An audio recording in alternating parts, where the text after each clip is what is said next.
चलिए अब यहाँ देख लेते हैं। इस सवाल को बहुत गौर से देखेंगे, बहुत आसान है। पिछला सवाल से थोड़ा अलग है।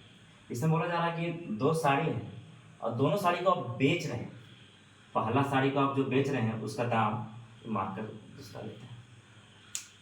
देखिए पहला साड़ी को जो आप बेच रहे हैं और दूसरा साड़ी जो बेच रहे हैं, अगर पहला साड़ी को अगर बेच रहे हैं मतलब सेलिंग प्राइस, अब पहला साड़ी कितना में सेल कर रहे हैं 1980 में, दूसरा साड़ी को भी आप कितना ही में सेल कर रहे हैं इसको 1980, लेकिन ये इंग्लिश में वहाँ लिखा रहता है 2 saris are sold at 1980 rupee each.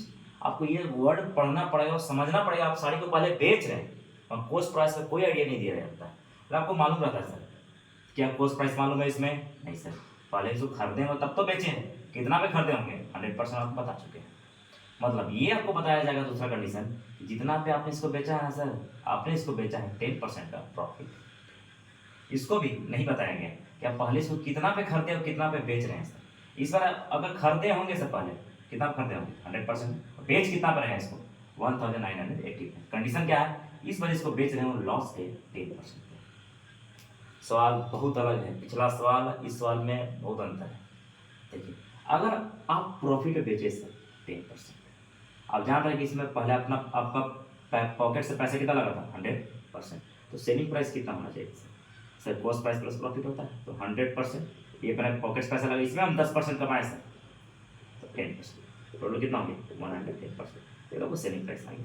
लेकिन नजाकत तो यहाँ देखिए क्वेश्चन, आप बताइए सर सेलिंग प्राइस कितना है 110%, ये मेरे अकॉर्डिंग है सर। अब बुक के अकॉर्डिंग क्या है सेलिंग प्राइस 1980। अगर हम भी और बुक भी सही है तो दोनों क्या होना चाहिए बराबर, मतलब 110% कितना के बराबर 1980। बताइए तो 1% कितना बराबर हो जाएगा, सारा नंबर नीचे चला जाता है 1980, ये तो हो जाता है। बोलिए 0 0 पता 11 काटिए, 11 1 जा 11, 8 is the remainder, 8 and 8 88, 11 8 are 88। so what is the value of 1%? 1% is got 18। लेकिन आपको कॉस्ट प्राइस क्या था, कितना पैसा आप पहले पॉकेट से लगाए थे सर? पॉकेट से लगाए थे तो हमको 100% मालूम है, तो 100 इंटू 1%, बताइए 100 इंटू 1% कितना था 18। मतलब आप जो अपना जो पॉकेट से पैसा लगाए थे कितना लगाए थे 1800, और उसको बेच कितना लगाया सर आप 1980। देखिए बिना फॉर्मूला का बता रहे हैं, चैप्टर का नाम भी पड़ता है कंपेयरिंग क्वांटिटीज बोलते हैं सर। आपको कंपेयरिंग तो सीखना ही पड़ेगा, अगर यही नहीं सीखिएगा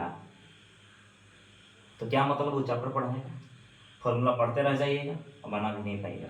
तो पहले चैप्टर का जो नाम होता है चैप्टर का, वो लिखा रहता है कंपेयरिंग क्वांटिटीज। कोई भी बुक देख लीजिएगा नाम लिखा रहता है कंपेयरिंग क्वांटिटीज। अगर कंपेयर करना है तो ऐसे ही सीखना पड़ेगा। कॉन्सेप्ट तो यही बोलता है, कॉन्सेप्ट सीख गया तो फॉर्मूला तो ये सभी फॉर्मूला रहता है सर, ज़्यादा बड़ी नहीं होता फॉर्मूला का। यहाँ देखिए लॉस अगर 10% था तो बताइए सेलिंग प्राइस कितना है? अगर पूरा कॉस्ट प्राइस मेरा पॉकेट से 100% लगा, उसमें हम 10% का लॉस हो गया, बताइए सेलिंग प्राइस कितना वाला? 100% माइनस 10%। अब तो बच्चा बता देगा कैसे निकाल रहे हैं सर आप फिर से देखिए ना। अब मेरे अकॉर्डिंग 90% आ रहा है सर, बुक बोला है सर आप उसको बेचे कितना में 1980। अगर ये भी सही है और हम भी सही है तो दोनों क्या आना चाहिए बराबर। बताइए 90% कितना बराबर होना चाहिए 1980। बताइए 1% कितना बराबर 1980 बाई 90। एक जीरो से एक जीरो कैंसिल, काट के देखिए 9 से 9 2 जा 18, 90 था सर, एक रिमाइंडर बचा 108 18 9 2 जा, मतलब 1% कितना है 22। अगर 1% 22 है तो आपको कितना निकालना है कॉस्ट प्राइस? बताइए कॉस्ट प्राइस क्या होगा? कॉस्ट प्राइस हमेशा 100% बराबर होता है, तो 100 इंटू 1% लिखते हैं 1%, तो 100 इंटू 1% कितना 22, मतलब 2200।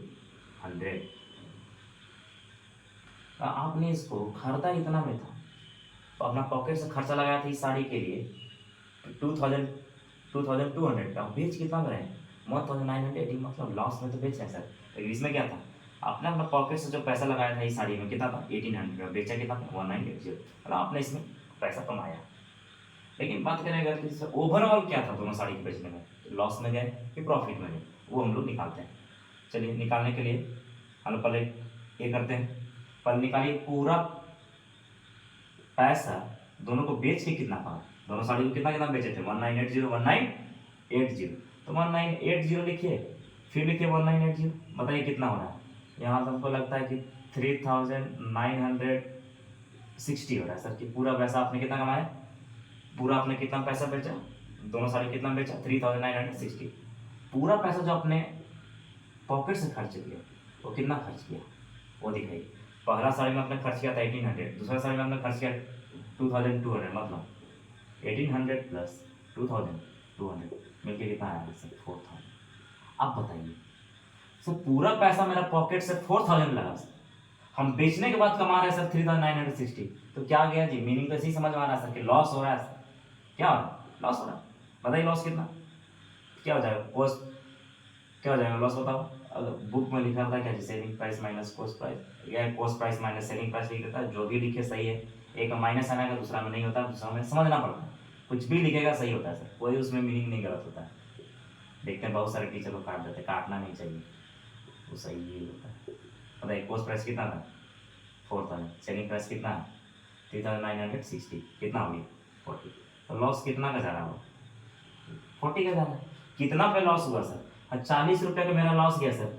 अगर लॉस गया होगा उसका बाबू, अगर लॉस परसेंट आप निकाल रहे हैं तो मीनिंग समझिए, लॉस परसेंट का मीनिंग क्या हुआ, लॉस हो रहा है सर 40 रुपये का मेरा लॉस हुआ। कितना पैसा पे लॉस हुआ जी तुम्हारा, 40, जो पैसा तुमने पॉकेट से लगाया था, पॉकेट पे कितना लगाया था बोलो, पॉकेट से तो मेरा पूरा पैसा 4000 लगा सर, और परसेंटेज निकालने के लिए 100 से मल्टीप्लाई करना पड़ता है, तो बोलो लॉस परसेंट कितना हो जाएगा सर, 1010 कैसे हो, 4 1 जा 4, it means 1% is the loss. ठीक है, और ये सवाल को रट लीजिए या इसको बिना पढ़े, इसको तो एग्जाम पहले पहले बार चाहिएगा, पढ़िएगा तभी जाइएगा, वरना वहाँ पर भी उदास बैठने वाला है, अब बाप से भी मार खाइएगा। इससे अच्छा है कि पढ़ के ही जाइए, क्योंकि ये सवाल तो आएगा एग्जाम में, ये तो BC हो रही है। कोई भी स्कूल का, कोई भी स्टैंडर्ड 8 और स्टैंडर्ड 9 में शायद पूछ सकता है इसको।